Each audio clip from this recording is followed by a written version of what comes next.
The Book TV bus is traveling the country, visiting bookstores, libraries, festivals, and authors. Here are some of the people and places we visited.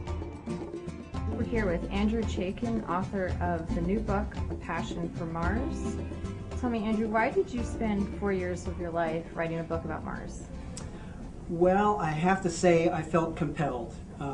Mars has meant a humongous amount to me since I was a small child, and I fell in love with the planets and with astronomy. And when I got bigger and saw the exploration of Mars unfolding with unmanned probes in the 1960s and 1970s, I was completely hooked on planetary exploration.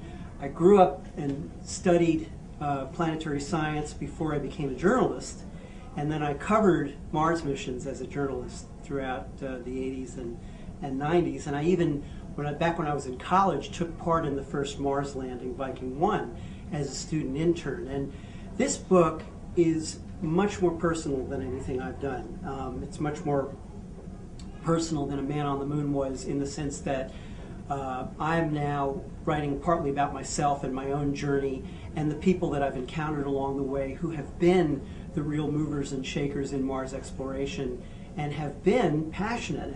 And really, you know, it's just like Steve Squires, who led the science team on the rover mission, said to me that passion got those rovers to Mars as much as anything.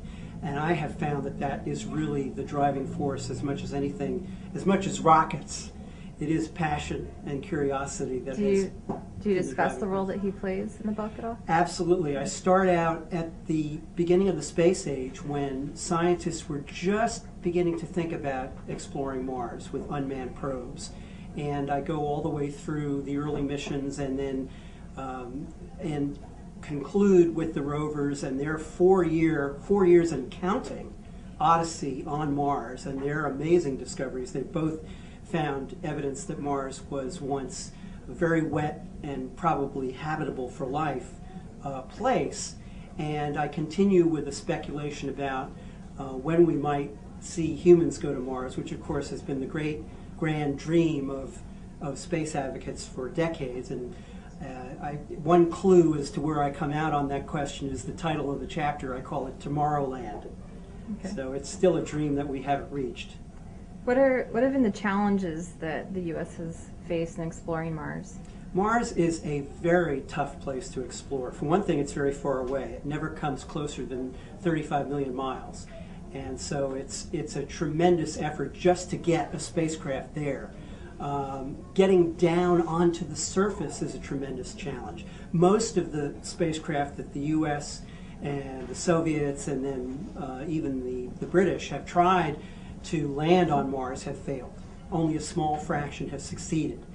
And even the ones that have orbited Mars have found that Mars is a planet that is almost trying to hide its secrets from us. Every time we've looked at Mars more closely, we have found a world that we didn't anticipate. And that's one of the neat things about the story, is that again and again you see people coming up against the ambiguity of Mars. And we don't like ambiguity as a culture. We want things to be black and white. And Mars is always telling us, not so fast. You don't have it all figured out yet. Do you think we'll actually get to Mars within any time soon? Well, let's see. I'm 52, and I am hoping that I live long enough to see it. Back in the mid-1950s, a couple of years before I was born, Werner von Braun, writing in the magazine Collier's, as I tell the story in the book, looked ahead to when people might go into space, when they might go to the moon, and eventually to Mars. And of course, it was his vision that really inspired a lot of the early space program. And in 1954, he said it may be a century or more before we're ready to send people to Mars. And I think that may turn out to be just about right. So I'm hoping I last until the middle of the 21st century so that I can see that happen. What do you think is the importance of us even getting there? Well, Mars, I think, is of monumental importance to us on many, many levels. Scientifically, it may turn out to be the first place we've explored that either had life in the past or may still have microbial life, which would be a huge, just monumental discovery. Second of all, just the difficulty of going to Mars, and this is something that I'm very passionate about myself. Exploration is difficult, and it brings out the best in us through its difficulty. That was something that John Kennedy said when he launched Apollo, that we go to the moon and do the other things not because they're easy, but because they're hard. Well, you know, Mars is that much harder than the moon. And then finally, I think that Mars is potentially a second home for humanity. A lot of people have said this in great detail, better than I.